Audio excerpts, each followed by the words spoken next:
Hello, welcome to Dungeons Podcast. I'm your host, Justin.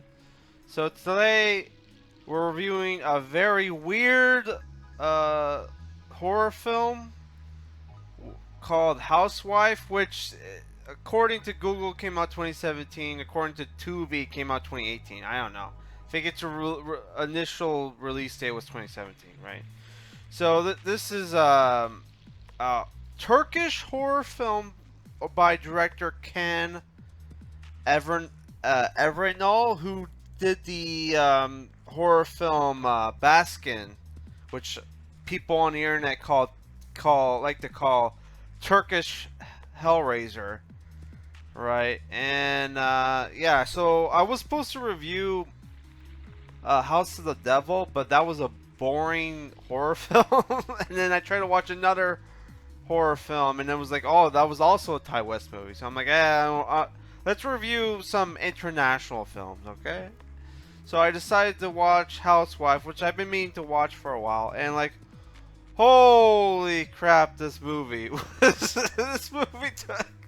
I don't know why I was not expecting a huge twist at the end of the movie, right? When the Baskin had like a weird twist, which I'm not even. I don't want to spoil that movie, but for people who haven't seen it, but holy shit! Oh my god, holy crap! I meant.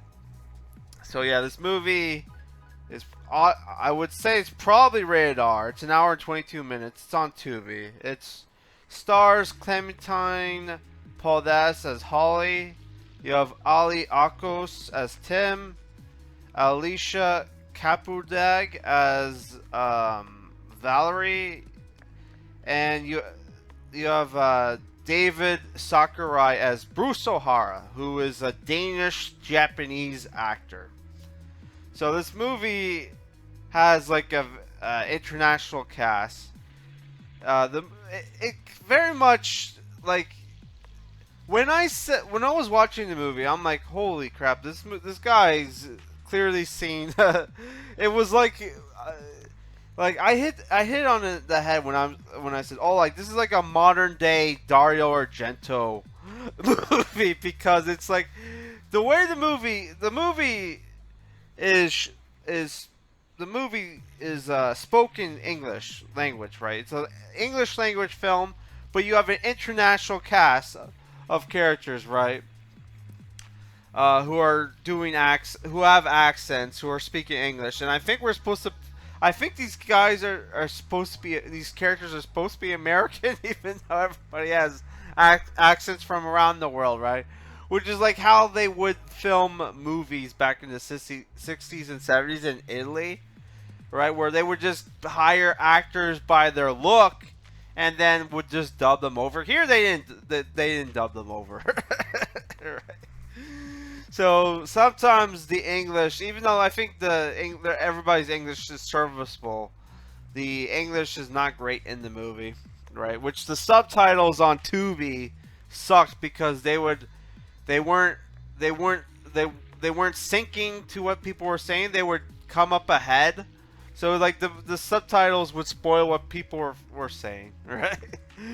So I don't want to go into too much about what the movie is about, because it would spoil the batshit ending, where I don't even want to say, like, basically the movie turns into a Lovecraft movie, and I'm like, holy crap. it's fucking, the movie's ending gets fucking weird. But yeah, the movie is about this troubled young woman named Holly, right, who's a housewife to this author who's an artist slash writer who's into esoteric stuff. He writes like books about the esoteric, right? And Holly is this troubled woman because when she was a child, her mother was crazy and killed her sister, right, and her father, right. During, I think it was like the holidays. At least it looked like it was like winter time, right? Which made, yeah. So yeah, she's grown up and she's like still dealing with with her past trauma, right? So one day when her husband and when she's out to dinner with her husband, right? Which where it's revealed that they've been trying to have a baby, but she's been secretly taking morning after pills, right? Because she's afraid to have a baby, right? And yeah, what happens is that they're at the dinner party. They get invited to this cult meeting, right? That's being taking place at this fancy hotel, right? Where they're going to meet the founder of Umbrella Love and Mine, which is Bruce O'Hara, who's played by Danish Japanese actor David Sakurai. And it turns out that their long lost their long lost bisexual partner Valerie's going to be there, right? And that's where at the show or demonstration, whatever the fuck it's supposed to be, David Sakurai's character, which they introduced him on stage to him dancing to a famous disco song. I don't even know the name of the song, but it's like you probably heard it before. It's like I'm your boogeyman, turn me on, like that song, right?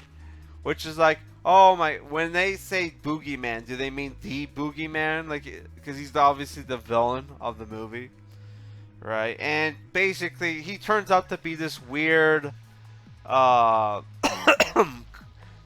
they straight up say Scientology in the movie, but yeah, he's basically this crazy cult guy who can go into people's dreams even when they're awake and make people face their fears and lose their fears, right? Make them feel better, right?